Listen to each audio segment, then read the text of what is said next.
السلام عليكم ورحمة الله وبركاته. الحمد لله الذي هدانا لهذا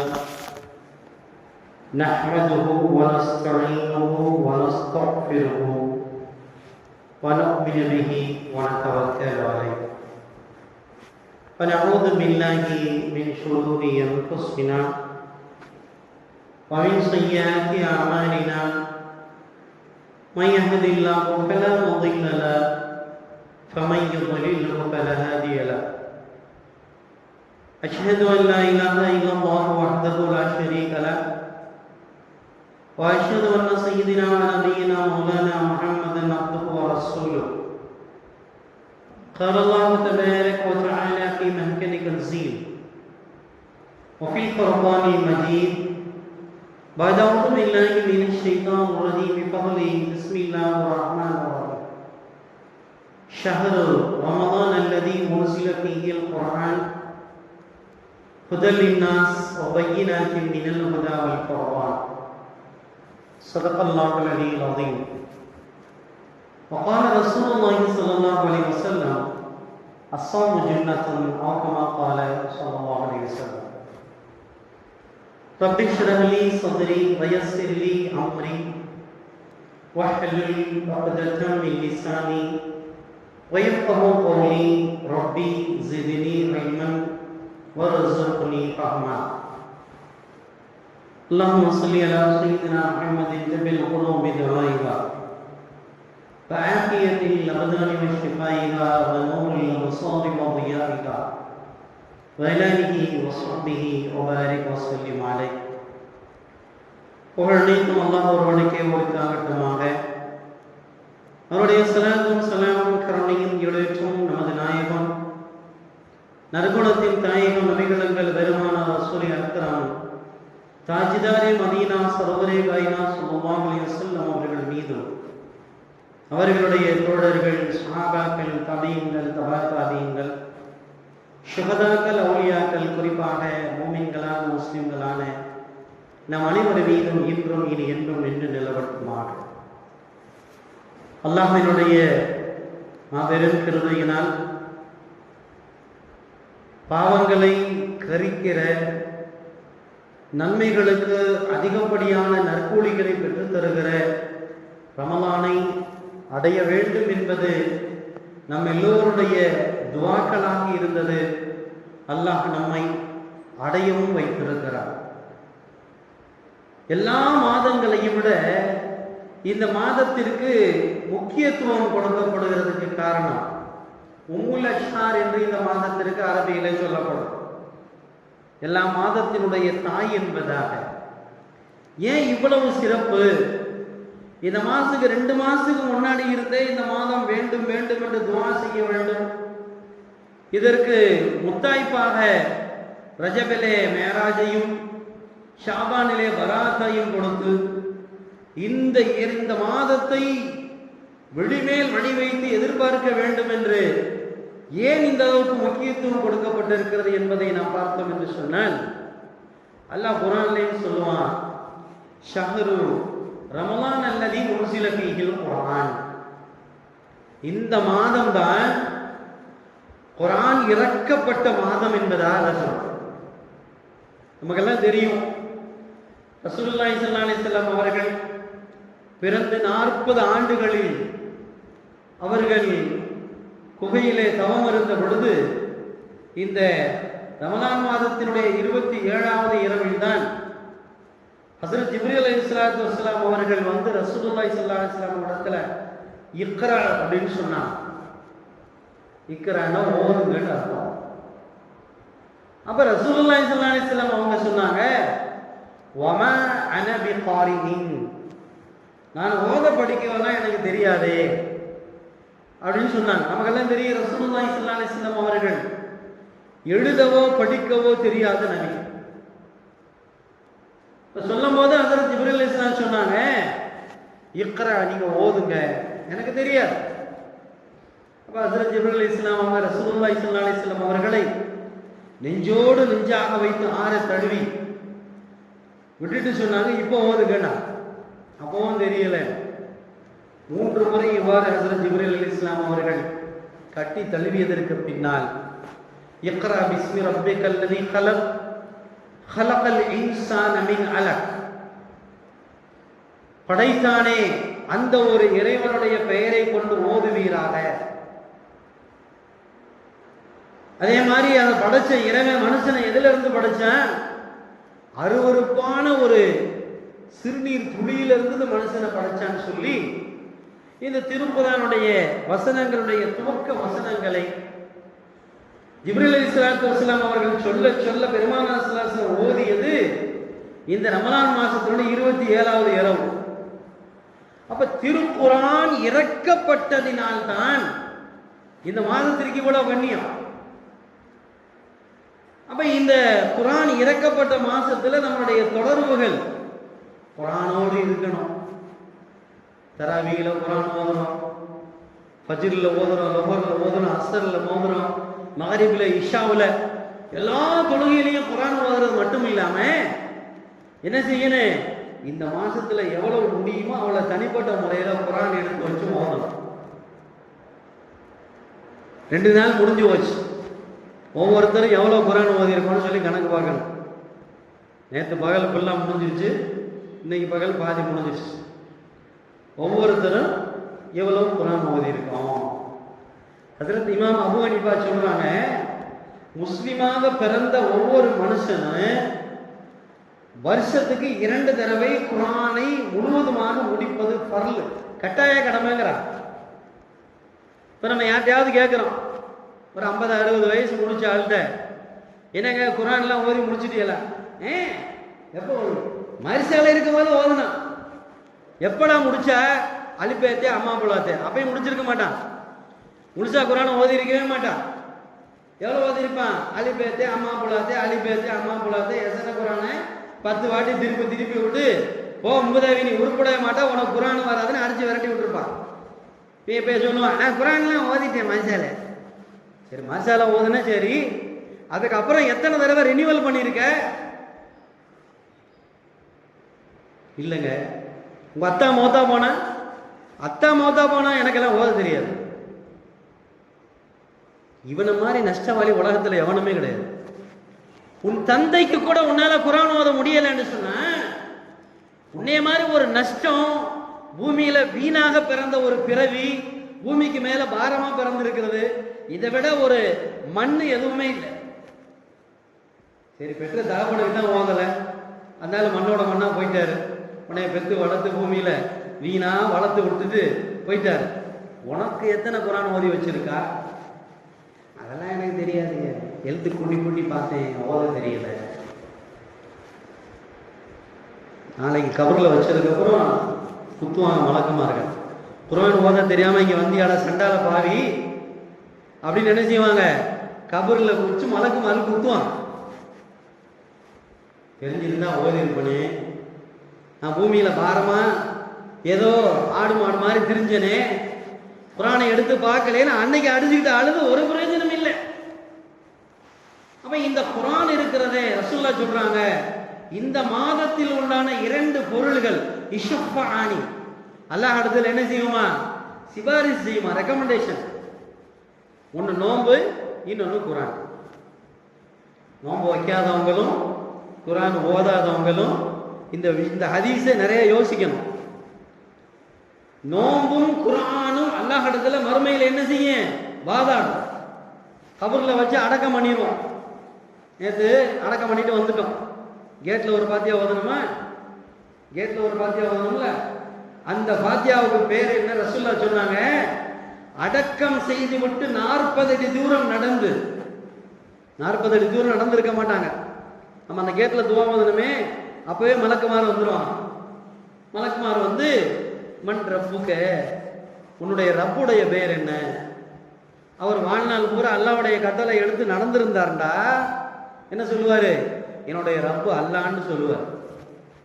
வாழ்நாள் பூரா வெட்டியா இருந்தாருன்னா என்ன சொல்லுவாரு? மன் ரப்புக்க, உன் ரப்பு யாருன்னு கேட்டா, நான் வேலை பார்த்தேன்னா அந்த கடை முதலாளி அப்படிமா இழுத்து ஓடுவாங்க மலக்குமார். சண்டால பாவி, உனக்கு உன் அன்னையும் தந்தையும் கொடுத்தது யார்? உன்னுடைய அம்மாவை அம்மான்னு சொல்லி உன்னுடைய அத்தாவை அத்தான்னு சொல்லி அவங்களுக்கு உன்னை பிள்ளையா பிறக்க வச்சது யாரு? முதலாளிங்கிற என்ன செய்வாங்க?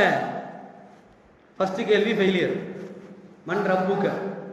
அடுத்து கேட்பாங்க ஒமா தீனுக்க, உன்னுடைய மார்க்கம் என்னன்னு கேட்பாங்க. மார்க்கம் என்னங்க சொல்லுங்க? இஸ்லாம். இப்ப சொல்லுவோம், அப்ப வராது.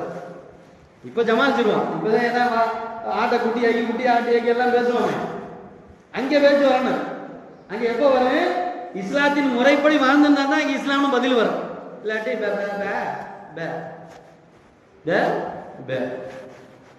மன் ரப்புக்க என் முதலாளி, ஒமா தீனுக்க ஒமா இமாமுக்க. அடுத்த மூணாவது கேள்வி, உன்னுடைய வழிகாட்டி யாருன்னு கேட்பாங்க. எங்க இமாமு புதுக்கோட்டையிலேருந்து வந்தாரு அப்படின்னா வச்சிருவாங்க. இமாம் யாருங்க? யாரு? முஹம்மது நபி ஸல்லல்லாஹு அலைஹி வஸல்லம். எங்க இமாம் யாரு? நம்ம தலைவர் யாரு? முஹம்மது நபி ஸல்லல்லாஹு. இந்த மூணு கேள்வி கேட்பாங்க. யாரை அடக்கம் பண்ணாலும் இதுதான் நிலைமை. நேற்று அடக்கம் பண்ணவருக்கு அதான் நிலைமை, அதுக்கு முன்னாடி யார் அடக்கம் பண்ணவருக்கு அதான் நிலைமை, இனி நாளைக்கு நம்மளுக்கு இதுதான் நிலைமை. ஃபர்ஸ்ட் 3 கொஸ்டின், மன் ரப்புக்க ஒமா தீனுக்க ஒமா இமாமுக்க.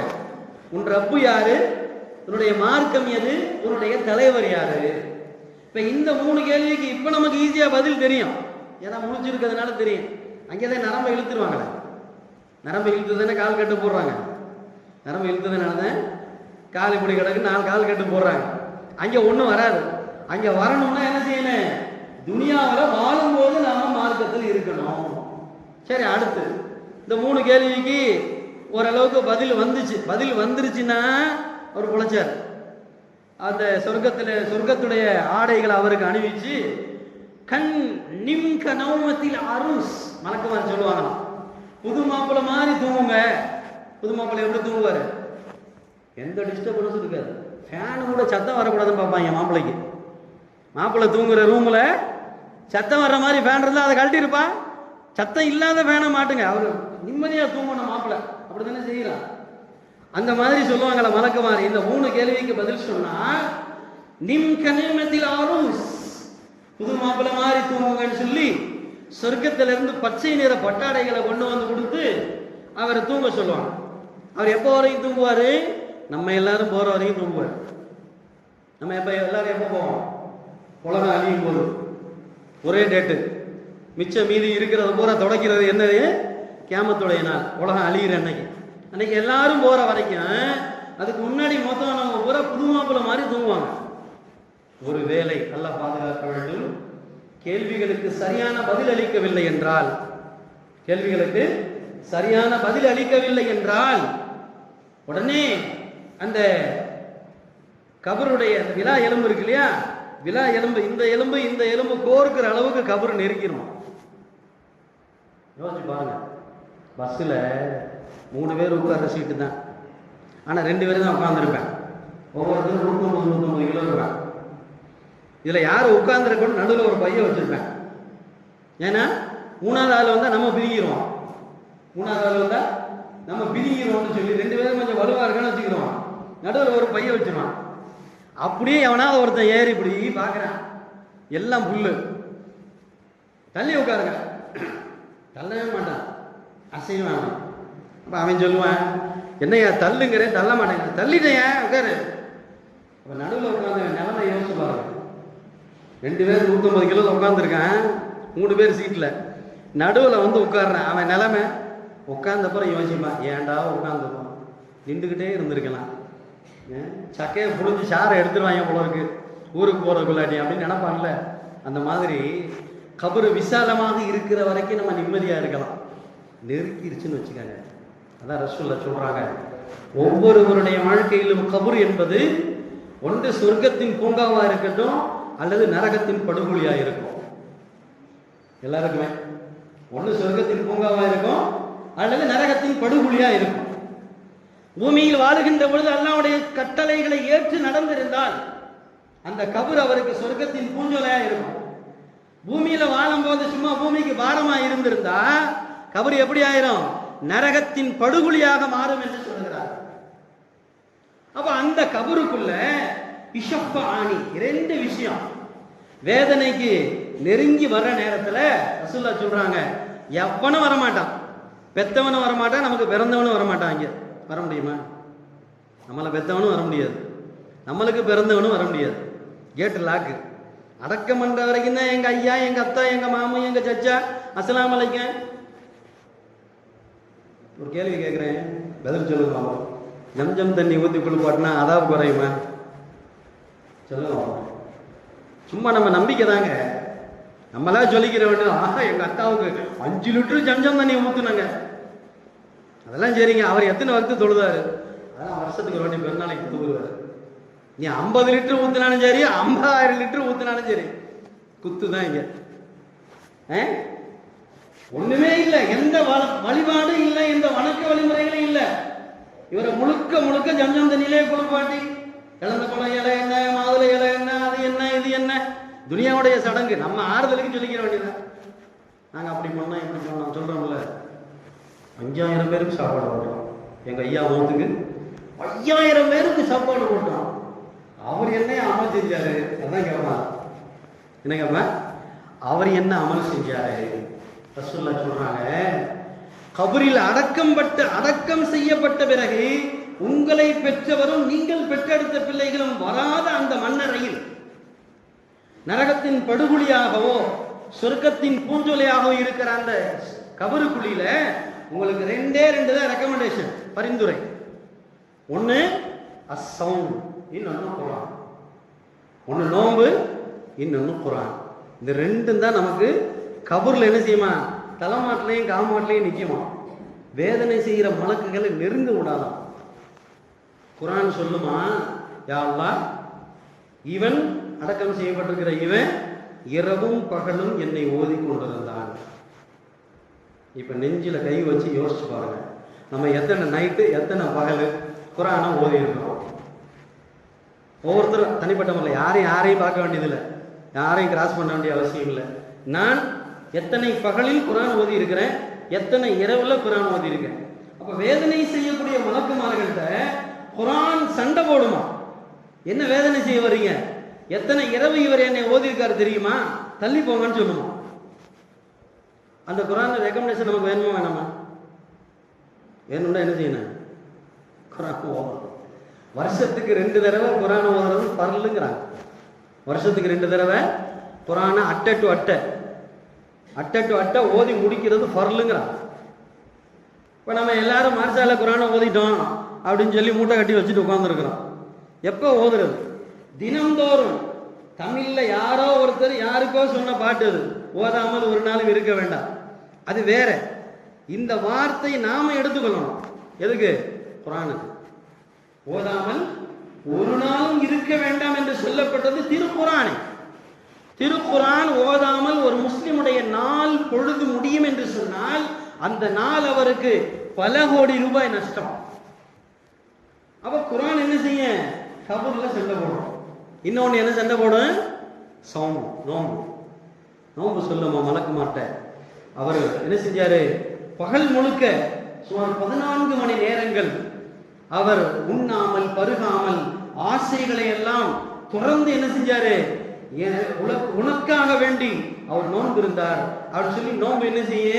காமாட்டில் நின்றுகிட்டு அந்த மலக்குமார்கள்ட்ட சண்டை பிடிக்கும். அந்த மலக்குமார வேதனை செய்யக்கூடிய மலக்குமார நெருங்க விடாதுங்கிறாங்க ரசூலுல்லாஹி ஸல்லல்லாஹு அலைஹி வஸல்லம். அப்ப மகத்தான 2 விஷயங்களை ஒரே நேரத்தில் அடையக்கூடிய ஒரு பாக்கியம் நமக்கு ரமலான்ல தான் கிடைக்குது. மற்ற நாளில் குர்ஆன் ஓதலாம், ஃபர்லான நோன்பு வைக்க முடியாது. ஃபர்லான நோன்பு மற்ற நாளில் நஃபிலான நோன்பு வைக்கலாம், என்ன செய்ய முடியாது? இந்த ஃபர்லான நோன்பு நமக்கு கிடைக்காது. ஃபர்லான நோன்பும் குர்ஆனும் ஓதக்கூடிய, அதே மாதிரி இஸ்லாத்தினுடைய 4 கடமைகளை ஒரே நேரத்தில் நிறைவேற்றக்கூடிய ஒரு பாக்கியம் நமக்கு ரமலான்ல தான் கிடைக்குது. களிமா ஆல்ரெடி எப்பவுமே சொல்லலாம், தொழுக வருஷம் பூரா தொழுக கடமை. அதே மாதிரி ஃபர்லான நோன்பு ரமலான்ல மட்டும்தான் கடமை. 3வது கடமை ஜகாத். அதனாலதான் ஜகாத்து நிறைய பேர் என்ன செய்யறது? நோம்புல கொடுக்குறது. சட்டப்படி ஜகாத்து நோம்புல கொடுக்கணுங்கிற சட்டமே கிடையாது. ஜகாத் எப்போ கொடுக்கணும் தெரியுமா? என்னிடத்துல காசு பணம் சேர்ந்து என்றைக்கு 1 வருடம் முடியுறதோ அன்னைக்கு தான் ஜகாத்து கொடுக்கணும். ஆனா எல்லாரும் என்ன செய்யறாங்க? நோம்புல ஜகாத்து கொடுத்துக்கிட்டு இருக்கிறாங்க. ஏன்னு சொன்ன, இந்த நோன்புல 4 கடமைகளையும் ஒரு சேர நிறைவேற்ற முடிகிறது. கலிமா சொல்ல முடியும், தொழுக முடியும், நோன்பு நோக்க முடியும், ஜக்காத்தையும் கொடுத்துடலாம். ஹஜ்ஜி செய்ய முடியாது, இப்ப உம்ரா தான் செய்யலாம். இந்த நோம்புல ஹஜ்ஜி செய்ய முடியாது, துல்ஹஜ் மாசம் செஞ்சாதான் துல்ஹஜ். அப்ப இந்த மாதத்தில் நோன்பும் குர்ஆனும் அல்லாஹ்விடத்துல நமக்கு சண்டை போடக்கூடிய மிக அற்புதமான ஒரு வாய்ப்பை நாம் பயன்படுத்திக் கொள்ள வேண்டும். நேற்றுக்கு இன்னைக்கு நோன்பு, இன்னைக்கு 2 நோம்பு முடிஞ்சிச்சு. இப்ப நோன்பு வைக்காதவங்க யாரும் கோச்சிக்காதீங்க. ஷரியத் சொல்லக்கூடிய தகுந்த காரணம் இல்லாமல் நோன்பை விட்டு விட்டால் அந்த நோம்புக்கு பகரமாக தண்ட குற்றம் கொடுக்கணும். எது பெனால்ட்டி இருக்கு. நோம்பு வைக்கிறது இல்லை, என்னது பெனால்ட்டியா? நான் நோம்பே வைக்க மாட்டேங்கிற பெனால்ட்டி வர கொடுக்க சொல்றீங்களோ? ஷரியத்தில் சட்டம். பரல நோம்பு விட்டா எவ்வளோ செய்யணுங்க? ஒரு நோம்புக்கு பகரமாக 60 நோம்பு வைக்கணும். ஒரு நோம்பு தகுந்த காரணம் கொண்டு இல்லாம விட்டுட்டா என்ன செய்யணும்? 60 நோம்பு வைக்கணும். தெம்பு இருக்கா? அதுக்கு அடுத்து சொல்றாங்க 60 நோம்பு வைக்க முடியாட்டி 60 ஏழைகளுக்கு உணவு வாங்கி கொடுக்கணும். ஒரு நோம்புக்கு பகரம். காரணமே கிடையாது. என்னங்க நோம்பு? நான் வைக்கிற பழக்கம் இல்லைங்க, என்கிட்ட சொல்லலாங்க. ஐயா ஒன்றும் வேகாது, ஒன்றும் வேகாது. என்ன செய்வான்? உன்னுடைய உடம்பில் ரத்தத்தை ஓட்டுனே, அதுக்கு என்ன நன்றி செலுத்துறேன்னு கேட்பான். பச்சை பிள்ளைங்க, பிஞ்சு பிள்ளைங்கள்லாம் பாருங்க, மதினா முனவரால இஃப்தார் எல்லாத்தையும் கையில் இருக்கு. அது சைத்தானா கெட்டதான்னு தெரியல, எல்லாத்துலேயுமே கையில் இருக்கு. ஆனால் பார்க்கறது எதை பார்க்குறங்கிறது தான் முடிவு. எல்லாத்தையுமே கையில் இருக்கு. எதை பார்க்குறான் அப்படிங்கிறத இவன் நல்லவனா கெட்டவனான்னு தெரியும். மதியானோட இஃப்தார் எடுத்து பாருங்க. மதினாவில் நோன்பு திறக்கிறாங்க. பெரியவர்களை விட சிறியவர்கள் 10 வயது 8 வயது குழந்தைகள். சுப்ஹானல்லாஹ். அதுவும் அங்கே இருக்கிற கிளைமேட்டுக்கு, இங்கே இருக்கிற கிளைமேட்லாம் இல்லைங்க. அங்கே எப்படி இருக்கும்? கடுமையாக இருக்கும். அந்த கிளைமேட்டில் 10 வயசு பிள்ளை நோன்பு வச்சிருக்குன்னு சொன்ன நமக்கு என்னங்க குறைச்ச? என்ன காரணம் சொல்கிறோம்? ஒரு காரணத்தையும் எல்லாம் ஏற்றுக்க மாட்டான். ஒரு காரணத்தையும் எல்லாம் ஏற்றுக்கிறவே மாட்டான். யோசிங்க. இன்னைக்கு மகரிப் இடையில பாவ மன்னிப்பு கேட்டுட்டு, யாரெல்லாம் 2 நோம்பு நான் பாழாக்கிட்டேன், நாசமாக்கிட்டேன், இனிமேலாவது நோம்பு சொல்லி நாளைக்கு நோம்பு வைக்கிற நியத்து வைக்க வைக்கலாமா? இன்ஷா அல்லாஹ்வே காணாம. நல்லா சொல்லுங்க இன்ஷா அல்லாஹ். இப்பதான் ஹயாத் வருது. இல்லைன்னு சொன்னா நம்ம உயிரோட பிறந்ததுக்கு அர்த்தமே இல்லை. ஒரு காரணம் இல்லை. என்னங்க ஏங்க நோம்பு வைக்கல? பழக்கம் இல்லைங்கிறாங்க. இதை விட கேவலம் என்னங்க இருக்கு? பழக்கம் இல்லைன்னு எவன் சொல்றான்? உடம்புல ஒரு குறையும் இல்லை, கல்லு மாறி இருக்கான். மதினால பாக்குறோம், தவழ்ந்துகிட்டு போறாங்க, 2 காலும் இல்லை, ஊனமுற்றவங்க, 85 வயசு. அவர் சொல்றாரு, என்னுடைய வாழ்நாளில் ஒரு நோம்பு கூட நான் விட்டதில்லைங்கிறார். அதனாலதான் அவர் எல்லாம் 85 வயசு வரைக்கும் ஹயாத்தா வச்சிருக்கான். இன்னைக்கு 30-35 குத்துது, குடையுது, இங்கே பிடிக்குது, அங்கே வலிக்குது. என்னங்க எனக்கு ஒரு மாதிரி இருக்குங்கிறான். எல்லா கேடும் வரும், எல்லா கேடும் வரும். பர்ல விடுறதுக்கு யாராவது நொண்டி சாக்கு சொன்னீங்கன்னு சொன்னா எல்லா பலாயும் எல்லாம் இறக்கும், எல்லா முசீபத்தும் வரும். நான் திட்டே நினைக்காதீங்க, ரசூலுல்லாஹ்வுடைய வாக்கு இது. அல்லாஹ்வுடைய பர்வை கடமையை நான் விடுவதற்கு காரணம் தேடினால், விடுவதற்கு காரணம் தேடின்னு சொன்னா எந்த விதமான நலமும் நமக்கு கிடையாது. உடல் ஆரோக்கியம் இருக்காது, பொருளுக்கு பாதுகாப்பு இருக்காது, வீட்டில் நிம்மதி இருக்காது. எல்லாரும் அதான் சொல்லிக்கிட்டு இருக்கான், வெளியில சொல்ல மாட்டான், உள்ளுக்குள்ள அதான். வியாபாரம் தொட்டா வலிக்கிட்டு போகுது, வீட்டுக்கு போனா சண்டை, உடம்புல 92,000 வியாதி. ஏன் வராதுங்கிற? ஏன் வராது? இன்னும் வரும். அல்லாஹ்வுடைய கடமைகளை பாலாக்குனா இதற்கு மேலும் புலம்ப வேண்டிய நிலை ஏற்படும். அதனால இன்ஷா அல்லாஹ் 2 நாள் முடிஞ்சிருச்சு. இன்னும் எத்தனை நாள் பாக்கி? 28 27 தெரியாது, அல்லாட்ட தான் இருக்குது. 28 27 தெரியாது. அப்ப மீதம் இருக்கக்கூடிய நாளில் இன்ஷா அல்லாஹ் நான் முழுவதுமாக நோன்பு நோற்பேன். இந்த நோன்பு வைக்கிறதுனால நான் மௌத்தானாலும் பரவாயில்லங்கிற நியத் வைக்கணும். என்ன வைக்கிறதுனால என் உயிர் போனாலும் பரவாயில்லை அப்படிங்கிற உறுதி எடுக்கணும். அல்லாஹ் தஆலா நம்ம எல்லாம் நோன்பு நோற்பதற்குண்டான உறுதியை தருவானாக. அவருடைய கடமைகளில் எந்த விதமான சாக்கு போக்கு சொல்லாமல் கடமைகளை சரியான முறையில் நிறைவேற்றக்கூடிய நன்மக்களாக அல்லாஹ் நம்மை அங்கீகரித்து தருவானாக. அஸ்ஸலாமு அலைக்கும் வரஹ்மத்துல்லாஹி வபரகாத்துஹு.